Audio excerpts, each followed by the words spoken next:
All right, question 11. The Cold War is all about democracy versus communism. What are some characteristics of a communist society? Think of North Korea, think of China, think of Cuba. We know that they live in a very strict society under strict government control over the people. And, one of the main examples would be, or characteristics would be a dictatorship. That's one. People don't have any freedom of speech. They don't, they aren't allowed to have a religion. Religion is strongly discouraged. Um, you know, one political party, no elections. People don't get to choose their leaders. No private property. I mean, there's ton of examples, tons of characteristics of what communism is. But I think North Korea is definitely the best example. All right, a divided Germany. So as you guys know, that Germany was divided into 4 zones after World War II, right? So it looked like this. Well, actually, this is Berlin. This is the capital. Darn it. All right, my bad. Okay, right here.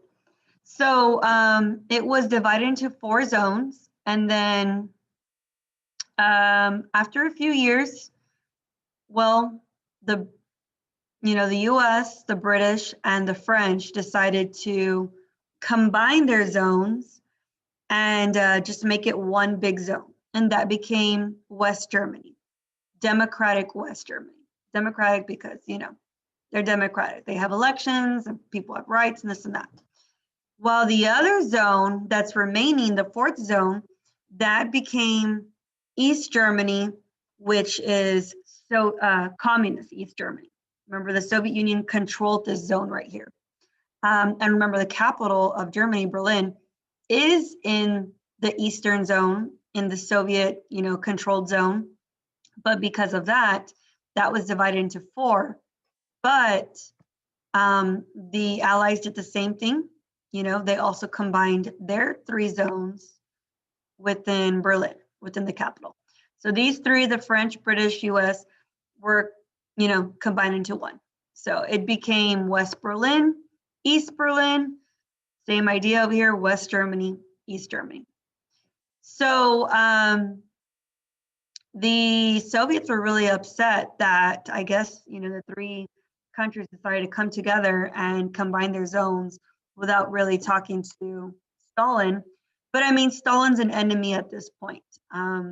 Stalin, he's doing his own thing. He's totally going against everything that the Allies stand for. He's trying to turn as many countries as possible communist.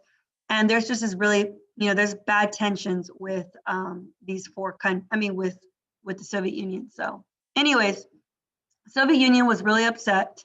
So they went ahead and they decided to cut off West Germany, or cut off the Allies that control this zone right here, West Germany. They literally blocked off the roads, the railroads, the highways, everything to prevent the Allies from getting to West Berlin, from getting to their side of the capital. So, it was pretty bad. Like, they just weren't budging, but we weren't going to abandon the people, right? I mean, we don't want these people to fall into Soviet communist control. So what did we do? How did we handle that? Soviet blockade. Question 12, why do you think the Soviets announced a blockade? What was the purpose? Remember, the bear stands for Russia.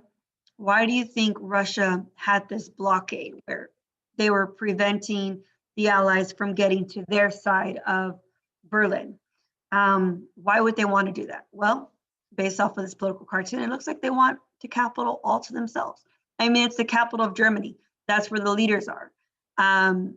If you control the capital, I mean, you have control over the whole country, right? So that's why, to have full control over Berlin, and that way the Allies can just abandon their land, their part, their zone. All right. So, of course, we weren't going to abandon the West, you know, Berliners or the people living in West Berlin. So, we can't drive, and there's no way that we could go by water. So, we went ahead and we just performed this massive airlift where we were just using airplanes and we were delivering supplies to West Berlin. Now, remember, this is war torn Germany, and of course, their capital, Berlin. It is the job of these four zones to provide for the people that they're controlling. Yes, they're being punished, but you're also going to provide for them. You know, they're under distress. So we just had this airlift, and it was for a whole year that the Soviet Union had blocked off the roads, had this blockade. And basically, here you got the Allies flying over. So what they did was let's go back. All they did was just fly over East Germany and get to their side right here in West Berlin. Because remember, the roads are blocked off, but they need to get to their people in West Berlin.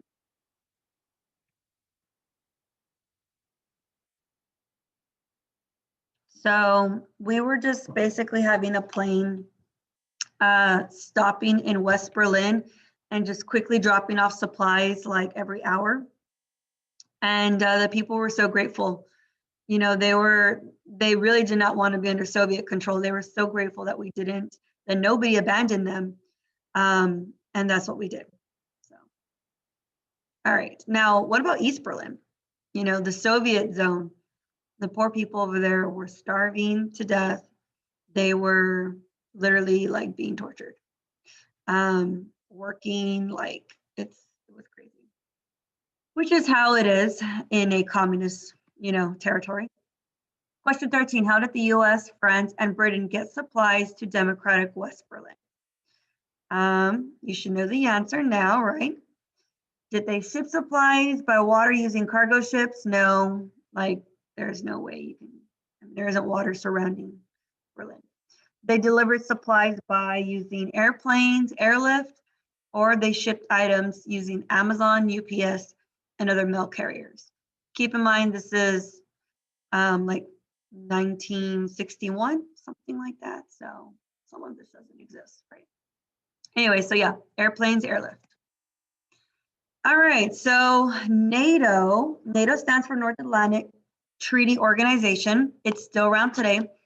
It was formed in 1949, so 4 years after World War II. We're now in the Cold War at this time. And because communism is spreading like a wildfire, throughout Eastern Europe, many other countries are falling to communism. China at this point has fallen to communism. It's like a domino effect, and it's getting pretty tense, within the world. You have communist countries, dictatorships going against democratic ones.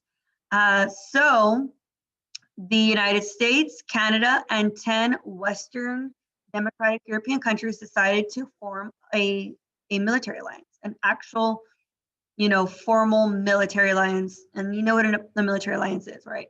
When you promise to have each other's back in a war.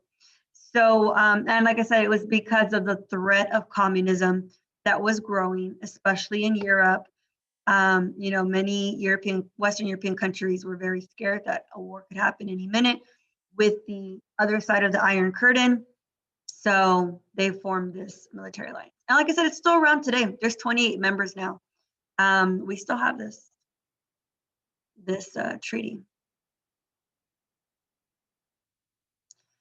So how do you think the Soviet Union felt when they found out about NATO, that the United States, Canada, and 10 Western European countries, the ones in blue, decided to form this military alliance? Well, they responded by forming their own military alliance. They're like, all right, you want a military alliance? All right, we're going to get one too.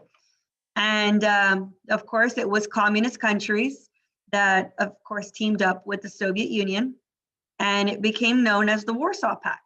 So Warsaw Pact, you got to say that slowly. And that was around from 1955 to 1991. It dissolved in 1991. That's actually when the Cold War ended. But like I said, NATO is still around today. All right, so, and as you can see, NATO blue, Warsaw red. China falls to communism, and that was a slap in the face for everyone, because China is a huge country, not just geographically, or physically, population-wise, economically, like that's a very large country, and they turned communist. And it was very, very scary because we're like, dang it, Russia. Then you got Eastern European countries. Now China, like this is getting crazy. And, it was after China that we, started our containment policy, like contain communism, don't let any more countries turn communist. I think it would have been impossible to stop China from turning communist. But after that, that's when we were like, all right, that's it. Like, if another country tries to fall, we're going to stop them. And that's how the Korean War begins. All right, so by this time, once China turns communist, 1/4 of the world is officially communist, and that's pretty scary. All right, here are some videos that you can watch. 14, question 14, what was the name of the alliance system formed by the United States, Canada, and 10 European countries during the Cold War? That is NATO. Question 15, how did the Soviet Union and other communist countries respond to the formation of NATO? Did they begin to bomb Western European countries because they were so upset? Did they impose an embargo in which they stopped trade to NATO countries, or did they form their own alliance, the Warsaw Pact? And that is your answer. They formed their own alliance.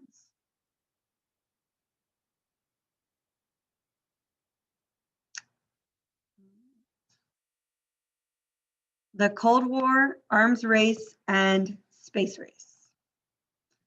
We're going to fly through this. So in 1949, the Soviet Union developed their own atomic bomb. So one more time, in 1949, the Soviet Union developed their own atomic bomb, and now there are 2 countries in this world that have atomic bombs, that have nuclear weapons, the US and now the Soviet Union. Now, we started the arms race, arms meaning guns, weapons, right? We started the arms race when we dropped the bombs, the 2 bombs on Japan, ending World War II in 1945, right? So they now are competing with us. So that's what happened. And things get really scary for us. After that, we were like, oh, dang. And theirs was actually, their atomic bomb was actually bigger. It was more powerful. So we were really freaking out.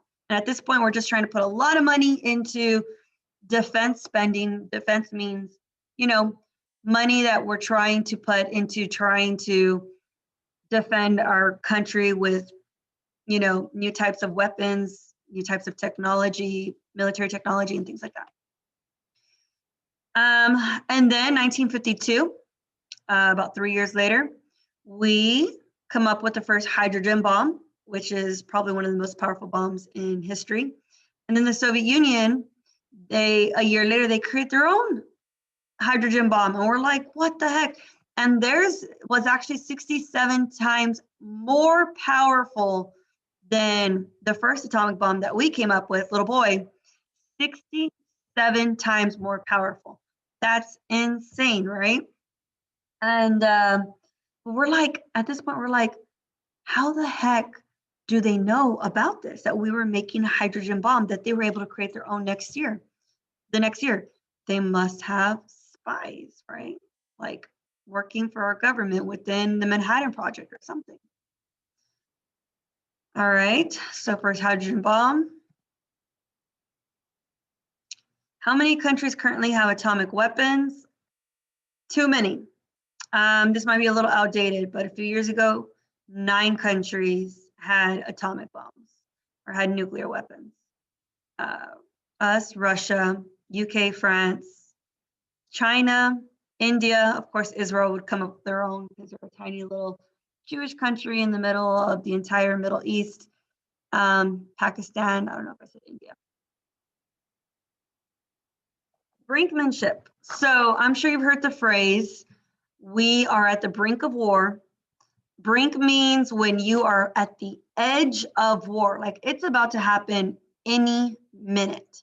And so that term actually started during this time period, during the Cold War, because we were at the brink of war with the Soviet Union, with Russia, a couple of times where like we were facing each other, weapons to weapons, and all it took was just a button, a switch, someone's, approval. Basically, it was pretty crazy. Brinkmanship. When did the Soviet Union create their first atomic bomb? 1949, right? 4 years after we got ours. Oh, this is so funny. You got to watch this. When we found out that the Soviet Union had atomic bombs, our school started to really prepare for a possible attack from the Soviet Union. So we had all these duck and cover drills. You got to watch them. They're all in black and white, of course. They're old school, but poor little kids went through like 4 or 5 drills a day where like a siren would go off in school and they would have to hide underneath their desk as if their desk was really going to protect them, but they just need to have some type of, plan in place. So you can imagine the PTSD they went through, right? Doing that repeatedly. Arms race to space race. All right, so with the arms race, we began that, right? Oh, you know what? Actually, do I have the video here? No, I don't. Let me see. I want you guys to watch this video, 10 largest nuclear bombs. It is amazing. And then you get to see who won the arms race. Like, was it us or the Soviet Union? The one who comes up with the #1 largest, most devastating nuclear bomb in history. Okay. Arms race to space race. All right, so in 1957, the Soviet Union launched its first artificial satellite, sparking the space race. So it was the Soviet Union that started the space race. They launched a satellite that kind of orbited the Earth, and it would fly really low to where people can go outside and they can see. And, everyone always knew when Sputnik was going to be in their area. So people would always make a little, they'd make a goal like, oh, we're going to go watch Sputnik tonight. It's going to be flying above us at exactly 7:12 p.m. or something like that. And, but then it was also very nerve-wracking because you're like, what is that? What can it do? Can it see us? Is it spying on us? Like no one had any clue. And then when this was launched, we were like, what? The Soviet Union started a space race? Like first they're competing with us with arms. They're trying to turn as many countries as possible communist. And then now they have started a space race. Like we didn't even know we were, going to have a space race. So, or that we were, having a race for space. So because of that, we responded by creating NASA the following year in 1958. So we had to create our own space program, research program, space station, all that stuff. So that is that. It was the size of a basketball. It's kind of small because you have to have really good eyesight to see it because I don't think it flew that low. Anyways, that's Sputnik, launched by the Soviets. It was all over the newspapers. First man-made satellite launched by red scientists. Red is a symbol for communism, right? So, like I said, that was 57. We created NASA in 58. At this point, the government is stressed out, the US government. We're freaking out. We're like, oh my gosh, we're so behind in education with our kids. Why didn't we think of a space race to explore outside of our borders? Like the Soviets are way, past us, ahead of us. So we started to put more money into math and science education. For an example, STEM, like some of you guys are familiar with STEM, that's here, like on campus. STEM was actually created because of the space race. And, you know, like there was just a lot of money that was put into programs for public education to just, you know, emphasize and make advancements in math and science due to that space race. That's been on the start before. Question 17, which country sparked the space race? That was the Soviet Union, right? Russia. 18, how did the Soviet Union spark the space race? They launched the first artificial satellite, Sputnik. So John F. Kennedy was president, actually. He became president like around 1961. And he, you know, this is like the beginning of the space race that he is president. And everyone knew, you know, we're competing with the Soviet Union. They're our number one enemy at this time. And even though they may have sparked the space race by launching Sputnik, we're going to win the space race. So John F. Kennedy promised the country that we would put a man on the moon by the end of the decade. So by the end of the 1960s, right? That was our number one goal, put a man on the moon by the end of the decade. So unfortunately, he passed away a couple of years later, but, you know, our country makes it a goal to carry out his promise to the country. All right, so after we, you know, now that we have satellites up in the air, right, let's start to experiment with life, right? So the Soviet Union, they went ahead and they launched the first Earthling, a dog, into space, and the dog did not survive. It was called Laika, something like that. And then we're like, okay, our turn. We went ahead and we launched a chimpanzee into space, and it was called Ham because, you know, I guess that's the closest DNA to human, you know, life, and, you know, we'll just kind of experiment there. The ape or the chimpanzee did not make it back, unfortunately, alive. And then the Soviet Union, they're like, all right, we're gonna go ahead and launch a man, a human, into space now. So they're the first to do that. And there's a Russian cosmonaut, Yuri. And actually, I don't know if he survived, but he looks very, very scared, right? Very nervous. It was just into space. It wasn't on the moon. And then we launched our first American into space right after, Alan Shepard. And then here, like the capsule shuttles and stuff like that. And then we win the space race, right, by putting the very first man on the moon, right? That was with the Apollo 11 crew. That is Neil Armstrong who gets the credit, right? And that's July of 1969. Look at that. By the end of the decade, right, just like John F. Kennedy had promised, even though he wasn't alive to see it, we wanted to carry it out, his promise, and we did it. Now, I know many of you guys totally don't believe that this is real. I've heard all the theories.